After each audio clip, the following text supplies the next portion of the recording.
Hi friends. நம்ம வந்து இவி vehicle வச்சிருக்கவங்க எல்லாத்துக்குமே சார்ஜிங் தான் ரொம்ப இஷ்யூவா இருந்துச்சு. இப்போ வந்து பார்த்தீங்கன்னா, ஃபர்ஸ்ட் வந்து பாரத் பெட்ரோலியம் நெறைய வந்துச்சுங்க. இப்போ வந்து ஹெச்பில நெறைய பெட்ரோல் பங்க்ல வந்து இவி சார்ஜிங் ஸ்டேஷன் வந்துருச்சு. இதுல வந்து ரீசார்ஜிங் மட்டும் கொஞ்சம் டிஃபரெண்ட்டா இருக்குங்க. என்னன்னா 2 ஆப்ல பண்ற மாரி இருக்கும். நீங்க அமௌண்ட் அதுல சார்ஜ் பண்றதுக்கு.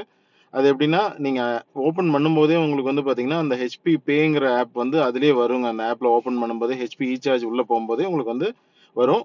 நீங்க அந்த இதுல போய் நீங்க எவ்வளோ ரீசார்ஜ் பண்றீங்களோ, ஒரு 1 மினிட் ஆர் 2 மினிட்ல வந்து இதுல ரிஃப்ளெக்ட் ஆகுதுங்க. ஒரு 2 மினிட்ஸ்ல உங்களுக்கு வந்து இதுல ரிஃப்ளெக்ட் ஆகும்.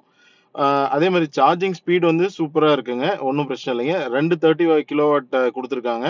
நீங்க சிங்கிள் கார் கனெக்ட் பண்ணும்போது அப் டூ 48 கிலோவாட் வரைக்கும் சார்ஜ் ஆகுதுங்க. நல்லா ஃபாஸ்ட்டா இருக்குங்க. நெறைய சார்ஜிங் பாயிண்ட்ஸ் வந்துருச்சு. எல்லாருமே யூஸ் பண்ணிக்கோங்க. அ யூஸ் பண்றதுக்கு ஃபர்ஸ்ட் இனிஷியலா வந்து மத்தத விட இது 2 ஆப் இருக்கனால கொஞ்சம் கன்ஃப்யூஷனா இருந்துச்சுங்க. பட் மத்தபடிக்கு ஒண்ணும் இஷ்யூ கிடையாது. யூஸ் பண்ணலாங்க. தேங்க்ஸுங்க. பாய்.